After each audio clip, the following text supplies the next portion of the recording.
Ustedes saben, chicos, que en lo laboral, estrictamente, cuando vimos el texto, dijimos que justamente el modelo taylorista en un momento básicamente se transforma al modelo fordista, que pequeñas diferencias es lo mismo, solamente que el modelo fordista trabajaba o producía en masa, en mucha mayor cantidad. Pero sabemos que el modelo fordista entra en crisis. En realidad el que produce en grandes cantidades, en masa, es el fordismo, que surge justamente con, o de allí proviene el nombre, con las empresas automotrices. El modelo taylorista es lo mismo, pero no produce tanto en masa. ¿Sí? Por eso digo, la única diferencia es la cantidad de la producción. Pero el modelo toyotista hace entrar en crisis a este modelo fordista porque empieza a considerar que los seres humanos no solamente van por el dinero, sino que se despliegan prácticas que son importantes, que hay que escuchar el factor humano, servicios, etcétera, etcétera.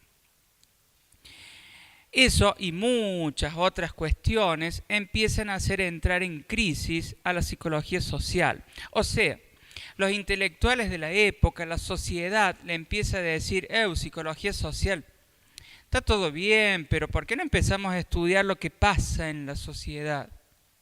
Dejemos tratar de ser tan neutral y empecemos un poco a criticar lo que pasa actualmente. Claro, ustedes deben siempre ubicarse en el contexto social. En esta época, chicos, el conductismo empieza a debilitarse y ya está hablando en lo que es Latinoamérica. Si ustedes recordarán, cuando vimos la historia de nuestro país, muchos hechos sociales, políticos y culturales ocurren en esta época. Algunos positivos, algunos negativos, algunos en sístole, algunos en diástole, ¿se acuerdan? Pero esto no solamente ocurrió en nuestro país, en Chile, en Brasil, en Cuba, en Bolivia, en todos los países hubo procesos de gobiernos democráticos, gobiernos de facto, de tal manera, chicos, que se estaban produciendo muchas cuestiones a niveles sociales. Se empezaban a producir otra vez esta división de clases, muchas desigualdades sociales, y la psicología social de la época se había preocupada, ¿sí?, por ver cómo manteníamos un empleado dócil, ¿se entiende?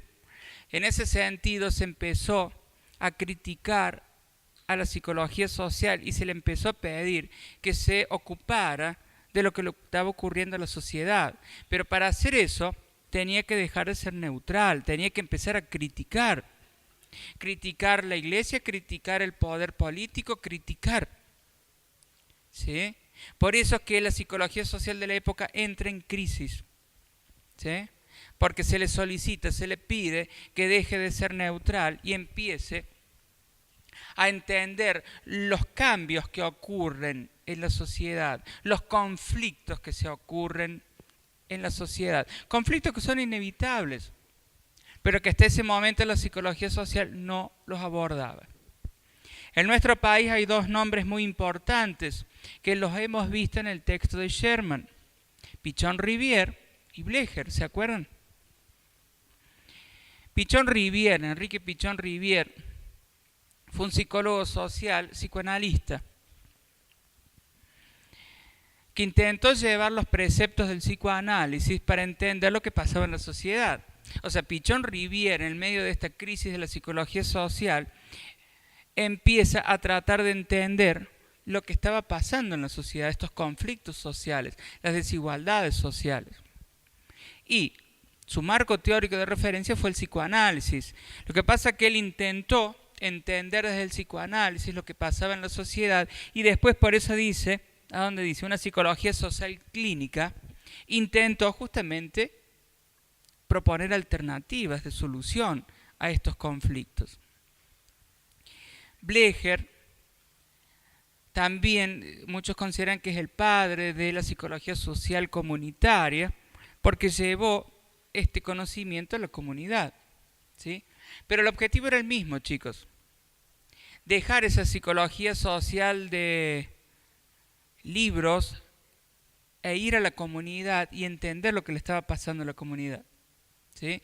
Por eso Son dos autores argentinos, dos investigadores argentinos muy importantes en el marco de la psicología social, porque en el marco de esta crisis de la misma intentaron entender lo que le pasaba a la sociedad en el campo, ¿sí? Por eso es que muchos consideran fundamental los aportes de estos dos autores.